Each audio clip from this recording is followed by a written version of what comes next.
Hello, family, and welcome to the Explore the Extraordinary podcast. My name is Betty Guadagno, and today I am joined by Anna, and I'm so excited. So Anna and I are spiritual sisters, most certainly, and we get together weekly, and we have a little community that we get together in. Anna is a writer. She's a storyteller. She is a spiritual warrior. I'm so grateful to have her in my path. She feels like this very wise person in my life that I'm meant to learn and grow with. And so I'm really excited that you decided to come onto the podcast and share. She just launched a new blog. It just had its first release today as we're recording this. So that's really beautiful as well. Very synchronized, perfect timing. And I'm really grateful for your willingness to serve this community here at IANDS. So I'm going to toss it right over to you to share about your life. Thank you so much, Betty, and thank you for having me, share this space with you. I've been looking forward to it for a while because, I've seen you and I came together, as you said, on a spiritual space, and it's not to over-compliment you, but I am proud of you because of this willingness that you have to share your experience and to see the beauty of the light that you carry with you.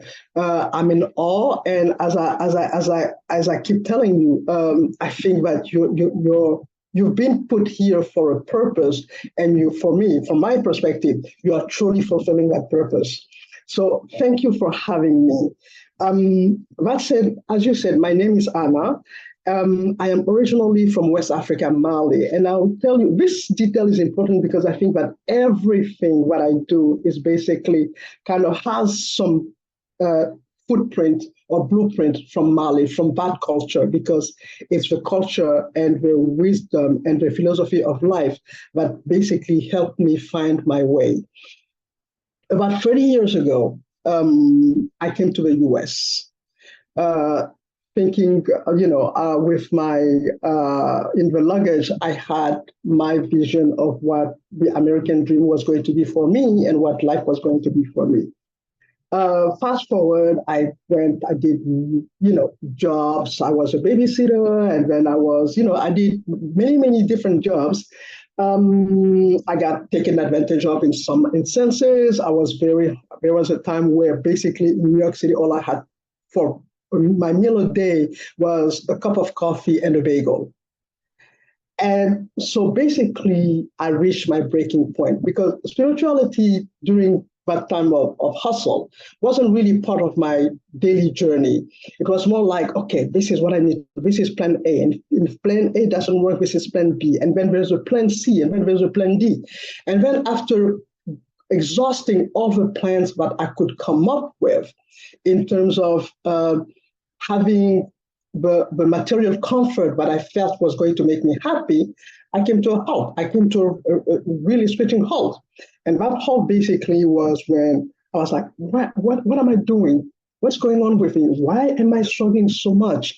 As we would say back home, it's like sweating in the rain, right? You don't see the effort of you put so much effort and there's so little result to show for it. It's like, what am I doing? What is going on? Why did I come? And I didn't know how to make sense of my life. And at the time, my late grandmother, who I talk about a lot because she was instrumental, and I feel her spirit guiding me to this day.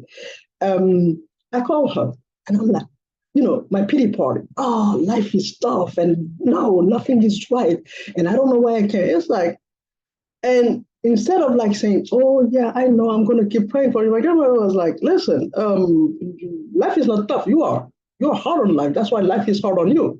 And I was annoyed because I was like, wait a minute, hold up. Your role is not to tell me that, what kind of tough love. Your role is to pop me in your back and tell me, good girl, just keep on going. You're going to be fine. I was like, no. What do you think we were doing all these years? We taught you things. We gave you wisdom. We taught you our experience of life and the experience of life of those who came before us. That was not just talk.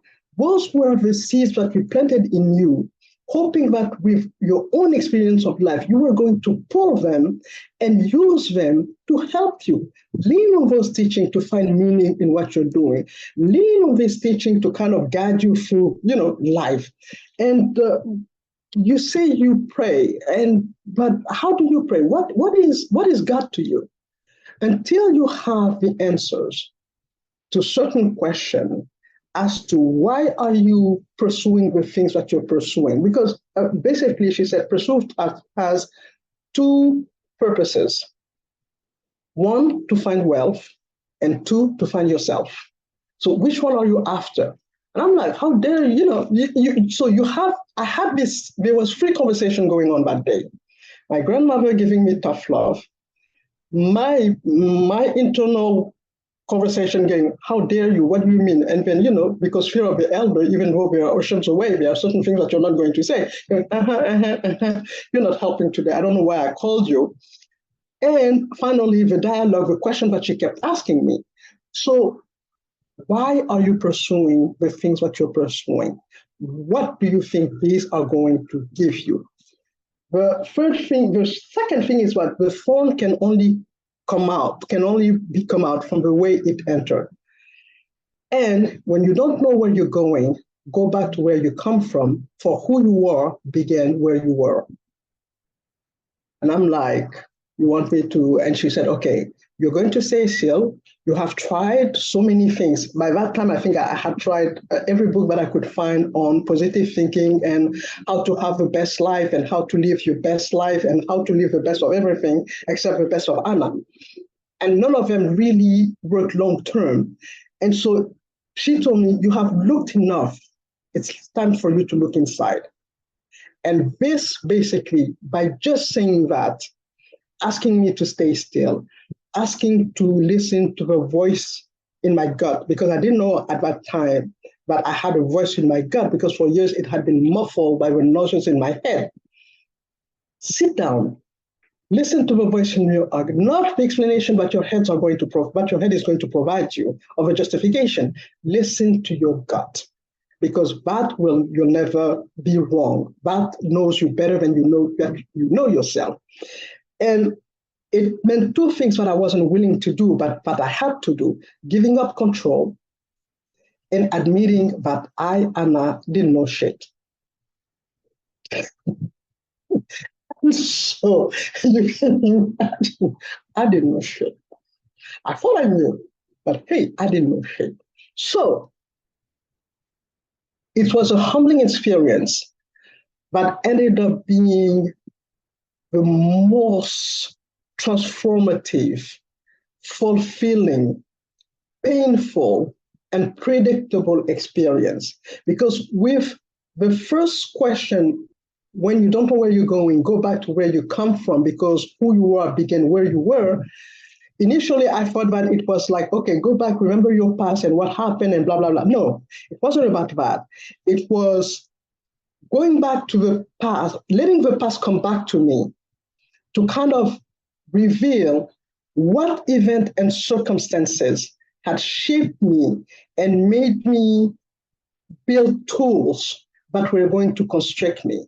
Like, for example, if I was shamed for not having good grades, then I would say, I would never put myself in a situation like that where I'm going to be shamed again. Rule number one. If I had done something wrong and I was called on it, the thing is what, okay, next time, before they say anything, let me just say that I did something wrong. So it was that protective wall that had grown through the years into basically a fortress where everything I did was basically to avoid being in difficult situations, or to avoid having people being hard on me, or to avoid pain, to avoid this, to avoid. And you know that the mind is spiral. And so the more I built the bricks, the more my head kept, oh, you should avoid this and you should not. And fear and expectations took such a hold of my life that I didn't know that my life was basically, I was a functioning human being controlled by fear and expectations. What will people think? What will people say? But I needed to know what brought me to that point where I was so afraid of what people might think or what people might say. And it went back to the trauma of my childhood. And so to some of the, experiences that I had gone through, but, as a child where the parents think that they are giving you tough love, but all they are doing you is basically breaking and crushing your self-esteem. And to go back to that meant that I had to go through some painful issues, make peace with them, and then start seeing what I had never seen before, me. Learning to give myself space and place to be. And instead of always crushing myself, giving myself the space to blossom. So I think that's in a nutshell is basically what I'm trying now to talk about in the newsletter that you just saw. It's to just kind of say, you know what, let's take a step back, folks. None of us are put on this earth by accident or by coincidence. We all have a purpose. And because we have a purpose, let's not take ourselves, we don't like to take others for granted, but let's not take ourselves for granted. Let's be accepting of all of who we are, because we are so much than what we can see and what we think that we know of ourselves. And for me, the beauty of a journey is while interacting with you, while interacting with others and learning and incorporating, is also giving space for me to grow and to blossom. But in a nutshell, I think is Anna today. Thank you so much for sharing. Oh my goodness. I'm so grateful just to have your presence be part of this community today. So I wrote down some stuff that you were talking about. Some stuff really resonated for me. I heard in what you were saying, that hardship equaled transformation for you in your journey. And I just I envisioned, like this diamond being pressed from coal. And, I don't think that everybody needs to experience that, to have transformation in their life. Like you don't need to go through like immense hardship. Because, some of us have done that and we've come back with some information and we're here to share it. Yes. Another thing that you said was the imagery that I had in my mind when you were talking about this life led by fear, which I think is something that, really gets a lot of us, like for me as well, my life was completely led by fear before coming into spiritual awareness. And I just imagined like this maze in my mind and like I'm in the maze. And every time like a fear thing comes up, the maze gets smaller and there's a block and like you can't go through it. And so then you're just kind of like in this one little square foot of space and that's where you live, Yep. Great imagery. That's what came to my mind. And then, I think maybe it might be beneficial to talk about the journey into like going through childhood trauma to come into finding your purpose. People are always so interested in like, what's my purpose? How do I find it? So maybe we can have a dialogue about that. What are your thoughts about it? Okay. So in terms of childhood, I'll just say one thing. Usually, family have the best intention in the world, but they come with their own baggages and their own pain. And in trying to avoid for you to have some pain, they inflict the same thing. I feel like cursing, but I'm not going to curse. I'm going to be very polite. They inflict on you the same shit that they went through. So basically, what happened is that I am from a large family. I am the first one. And so there are two things. So I had two conflicting, values. One, where I have a family who said that I was the best thing that ever happened to them. And there was nobody more intelligent than I. I could do anything that I want to do in life because I was just these priceless jewels. That was all good until my grade told them otherwise. And then the same people that thought that I was priceless said that I wouldn't amount to anything. And that, look, all my siblings, they are doing so well, and look at me, because I had two problems. Math, anything that had to do with science weren't my friends. Math, physics, you take it, I am not there. But I had other talents. And so it was giving the tough love of your never amount to nothing, and then going back and say, yes, but you know what? If you put your mind to it, I'm sure because I see that you're intelligent, blah, blah, blah. What stuck, both messages stuck, Betty. The fact that I can do anything that I want is what gave me the guts to leave Mali with $800 and come to the US. So you have to believe in something, right? To kind of just come to the US with $800. The other part is, but then in terms of my self-esteem, I felt it was low. And so that part allowed people to take advantage of me at work and in my personal life because I didn't think that I was worthy. And it took that breaking. So when I say abuse, it means, people giving bad jokes, people saying, mean things, and then say, oh, well, but I was just joking. No, you weren't. You actually meant to hurt my feelings because you saw in me somebody that you can actually, stomp on. And I would kind of brush it off, oh, it's nothing, but it hurt. And so for me to basically, the journey to reclaim started with that conversation with Lalla, who told me, listen, for years we've been talking to you about who you are and what you are. And mind you, she was one of the few person who always saw, regardless of what was going on, right, the crazy years and everything, who saw the good in me. You could not tell my grandmother that I was a bad girl or I was a bad seed or what I would amount to, anything. She would be the first one to say, and you came here to tell me that. So I had an advocate, loving advocate who fiercely defended me. And so naturally, I would always go to her when I was in trouble, where I felt that things weren't going my way. But that particular time, that conversation that changed my life was that she challenged me. She challenged me to, instead of putting band-aids on, the things that are not going, get to the root of the problem. Get to know what is it that is making you repeat the same thing? What is it that is making you take the same paths over and over again and getting the same results? And two things happened. Well, a few things happened. I was hurt. So basically, the phone can only come out from where they're penetrated, where basically all the mean words, all the times where I felt that I was stamped on, the situations, you didn't do good in school. Look, you're repeating the same class again. Look, you'll never amount to anything. Look, you're too independent. Look, you're too vast. You think that you know it all. You talk too much. Why do you have an opinion on everything, right? All those things that try to kind of contain you.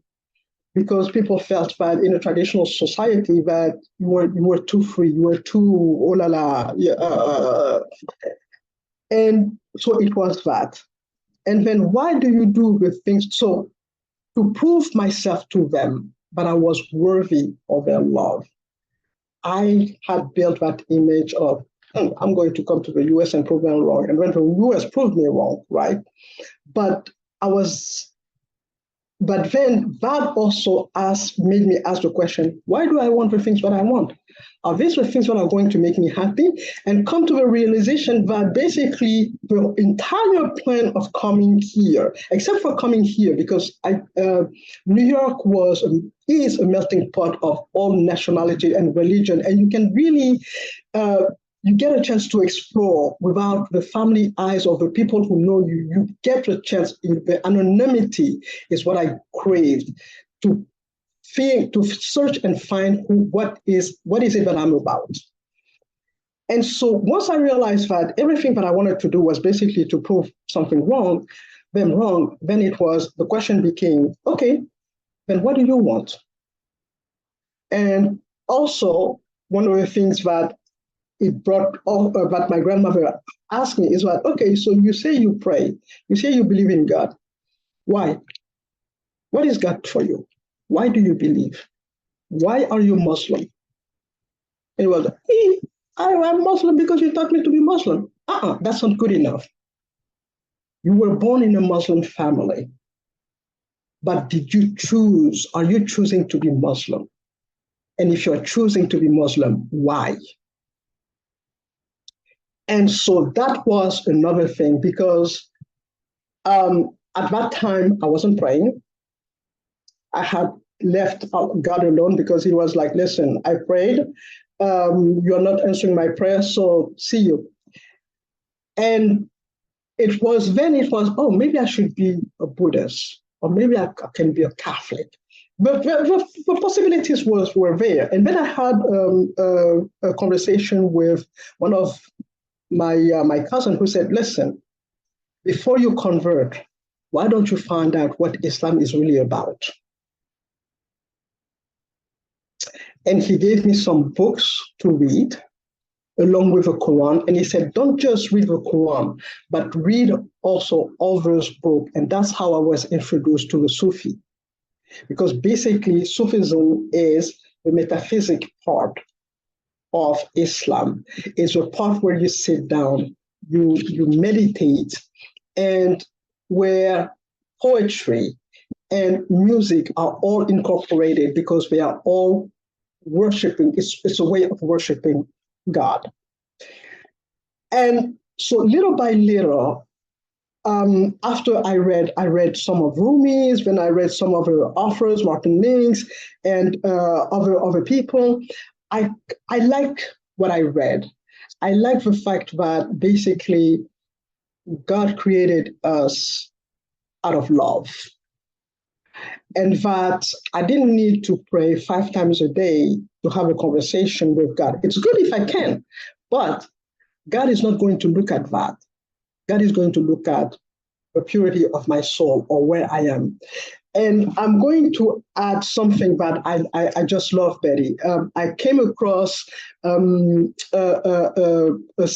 word from the late Archbishop from South Africa, Desmond Tutu. And he said that we are here judging, basically I'm paraphrasing, but we will be surprised at the number of people who make it to paradise because God just loves sinners.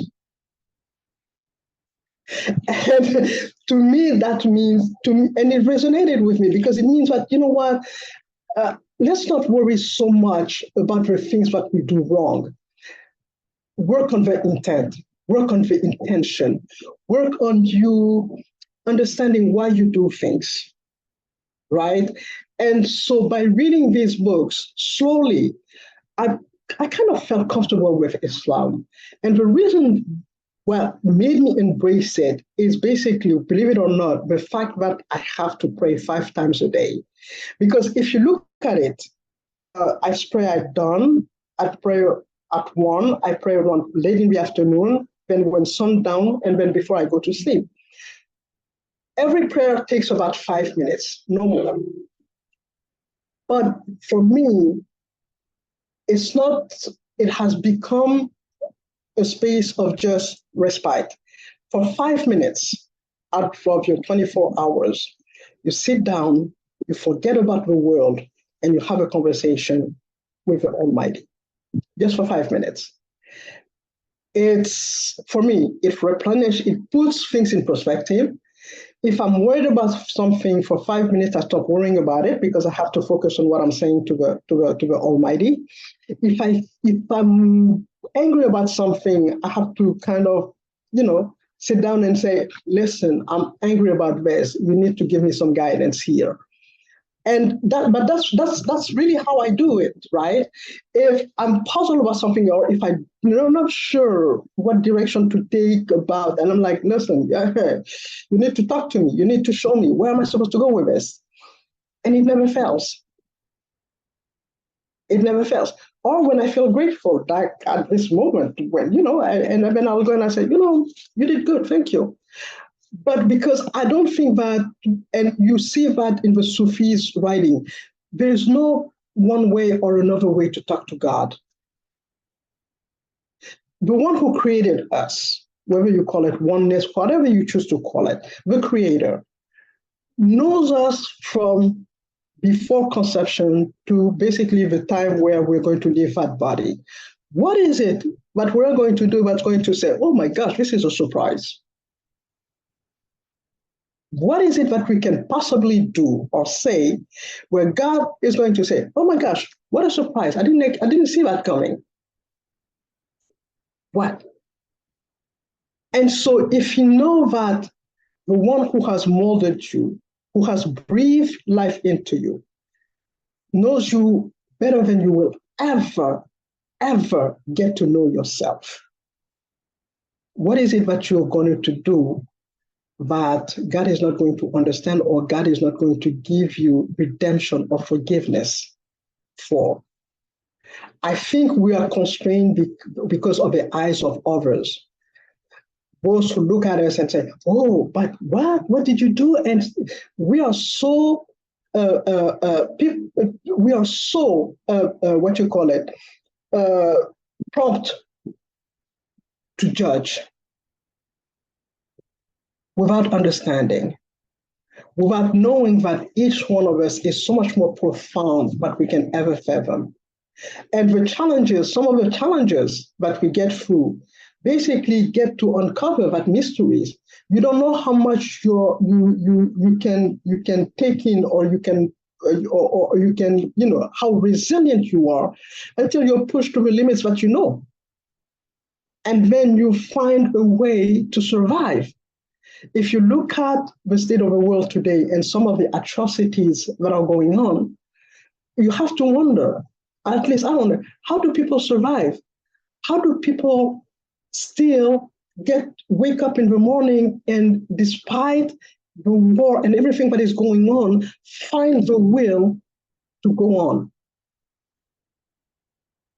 We are capable as species, we are capable of the very best and the very worst, and we have seen some of the worst that we're capable of. But we have also seen the resilience of the human spirit and the refusal of those who have gone through such atrocity to be bitter about it. Right? They come back and they say, no, we have to forgive, because if we don't forgive, there's no salvation for them and there's no salvation for us. Oh, that is such a great point. I've never thought of it that way, but you're right. Like, I've never really heard somebody who has actually faced real adversity be like very resentful or angry. Like, yeah, you're right. I hear people that face adversity and they are willing to forgive and they see a higher purpose in it. Yeah. But yeah, it's maybe it's the rest of us, or like, it's me, I'm like, but I need to judge that. Like, I need to hold this person in condemnation. If you won't, I will, And yeah, you said so much. There's so many like fractures that I could go into with what you just shared. And I think that, like, I love the conversation about faith, and I love what I hear you talking, I hear you speaking about exercising the spiritual principle of open-mindedness. Yeah.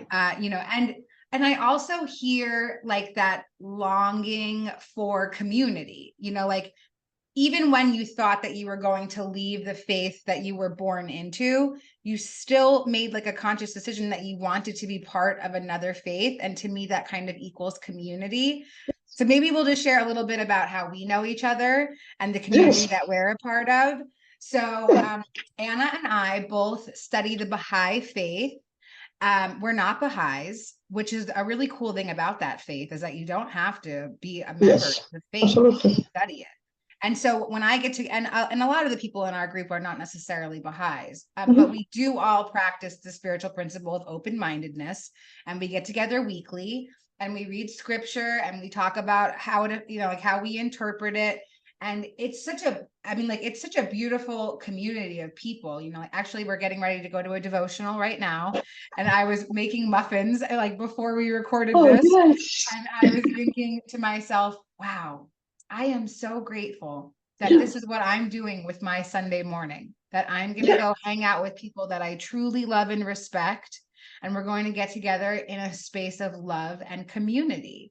And so, yeah, maybe you could talk a little bit about how community has affected you, like coming on, like on your spiritual journey. Yeah, community has always been part of it, Betty. If I look into my childhood, I was born in a community and one of the things that I love really about my traditions, and I talk a lot about it, but I'm grateful. I'm really grateful because basically the term "it takes a village" comes from there. When a child is born, you don't belong to your biological father and mother. This is how it works. So I was born in the community I came in. All my mother, sisters, cousins are all my little mothers, my little mamas, my other's mamas. So I have many mothers. From my dad's side, all my uncles are also like that second daddies, third daddies. My cousins are part of the brothers and sisters, and depending on who is older than who, me being the oldest, then of course I am the one who is supposed to show the example. But it means that basically this group of people were responsible for my upbringing, for making sure that they instill in me values and teach me, how to fit in. And they loved me, and they spoiled me, and they gave me values that I am grateful, because those are the values that I'm leaning on today. So being part of a community has from the day I was born, that's what happened. I don't function, we don't function as single units. We don't. And the second thing is that because it's a poor country, there are no social services, you and your neighbor, you become the social service, or your neighbors become your social service. So you kind of help without having to be asked. Because if I take a block, right, everybody, if you take your entire block, Betty, everybody knows everybody else in that block.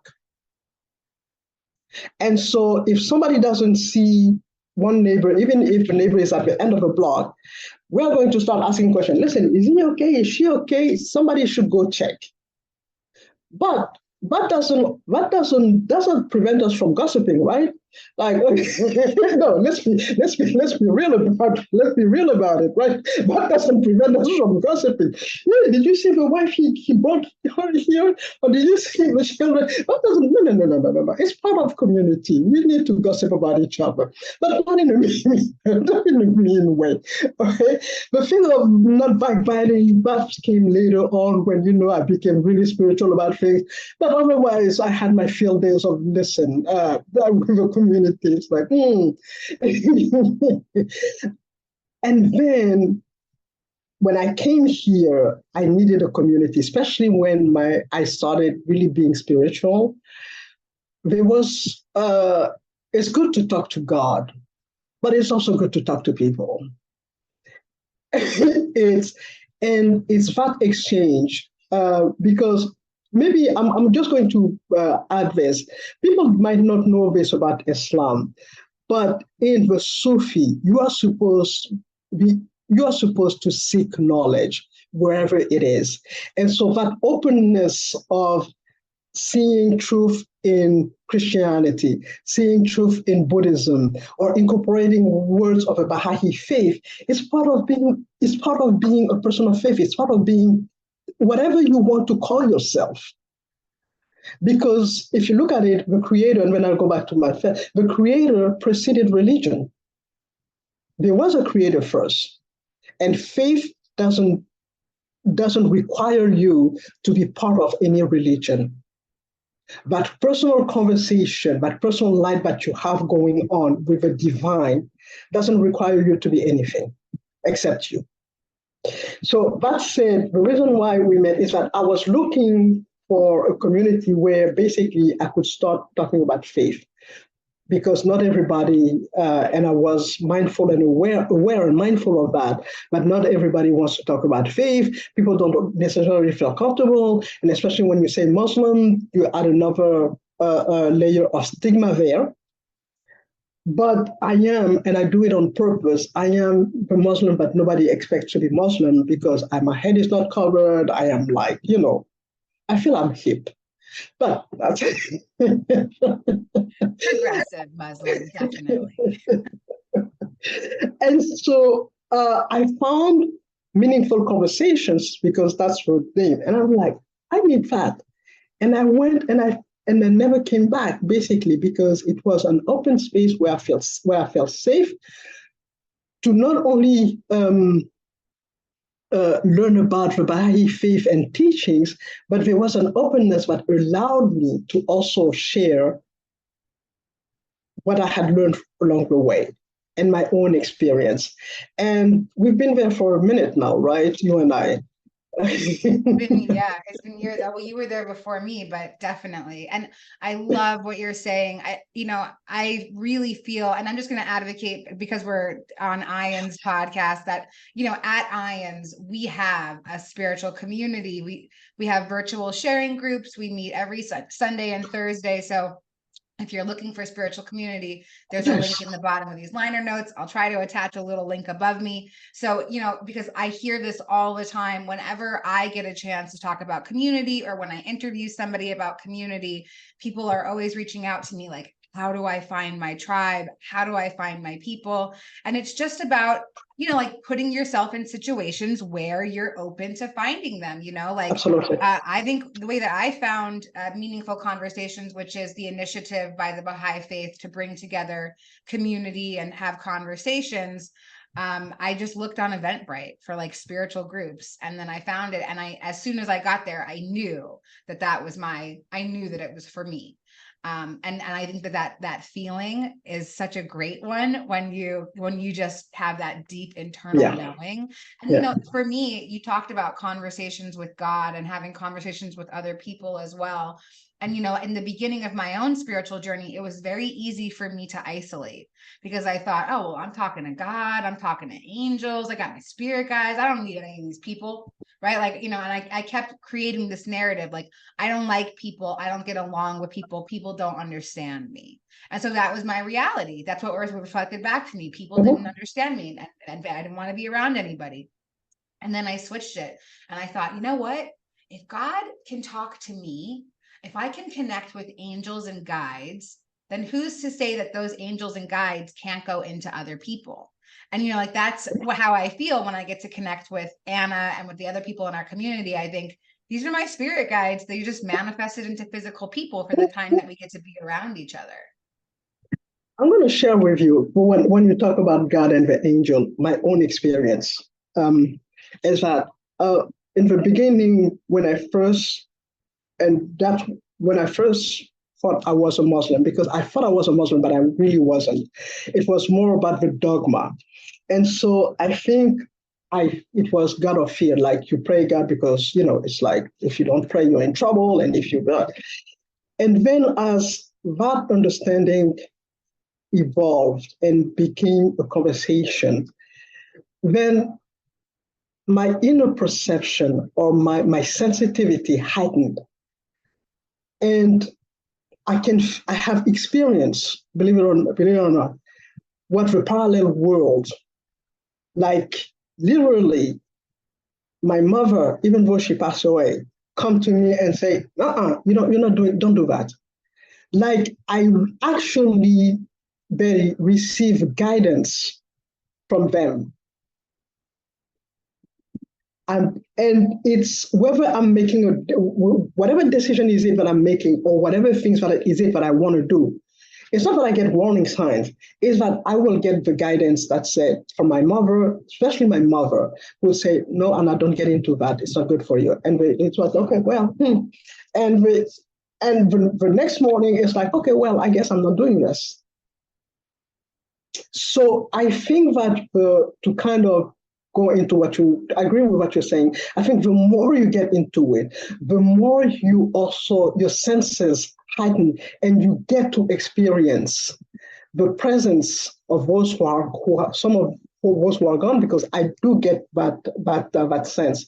But my grandmother comes to reassure me, and my mother comes to say, okay, yes, go there or don't go there. Whenever I have those questions, my head doesn't do the talking anymore. The spirit does. How do you feel like, because I know this is a trait that many people desire to cultivate, how have you cultivated that sort of relationship with the non-physical? By letting go, by not trying to put labels on it, by not trying to explain it, by not trying, because if I explain, what is there to explain? What is it that you're going to do, right? What is it? It's so powerful. Be careful of what you ask for. And I think I shared that story with you.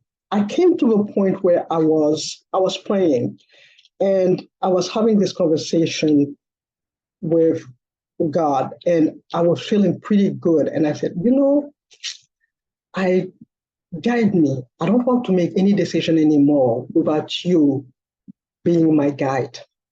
Be careful for what you wish for. That's all I said, okay?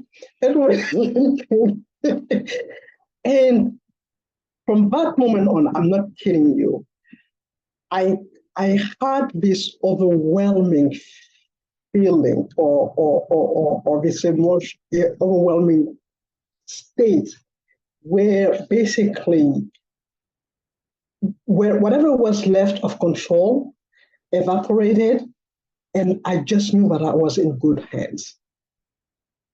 Because I rely on something. I let go of anything that I thought I was, and I just chose, or I was ready to. It's almost like falling onto something and being caught. That's the best way that I can describe it. You let yourself fall, and something catches you, and you're safe. And so I don't have, of course, I still have my shortcomings. I'm still an impatient person. I'm still tell my opinion, whether you like it. I'm still Anna. But Anna I'm leaning on something that is so much more bigger than me. And that I have said, because remember that God is there, but will not impose its presence on us. You have to choose God. You have to make that choice. And since I really made that choice, and I was craving to have that presence in my life. But now that I have it, it's like, okay, well, some days are better than others still. But it's beautiful in the sense that it doesn't require me to be anything else but myself, with my shortcomings and everything. Yeah, and everybody has access to that. Yes, and that's the really beautiful thing.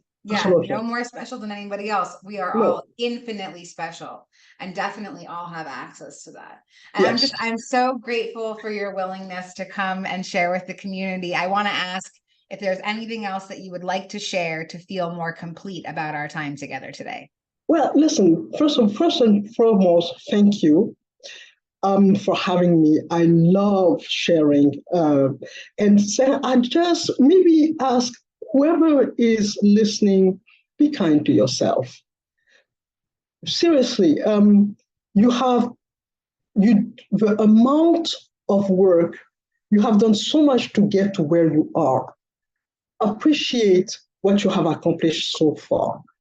Be grateful for who you are at this moment, because you are perfect the way you are. You are exactly who you are supposed to be at this very moment.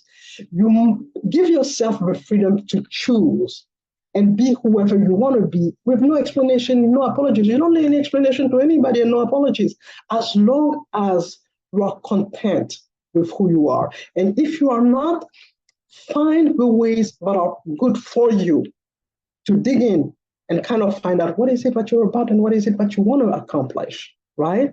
But in all that you do not beat yourself up, have no regrets, because everything that you did basically allows you to know this moment where you are basically questioning everything. Be kind to yourself. I love you. I was just sitting here in awe. Like, I am so lucky to have people like this in my life, like in my direct universe.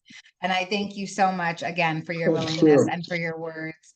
And I'm going to hold that with me for the rest of the day as well. And I hope everybody else will as well. And there'll be links in the liner notes of this episode to reach out to Anna, to subscribe to her newsletter, and to connect. So, all right, Thank you, that'll be Betty. that. Thank you so much. And I look forward to the muffins. Yes. I'll see you soon. I'll see you soon. Bye. Bye.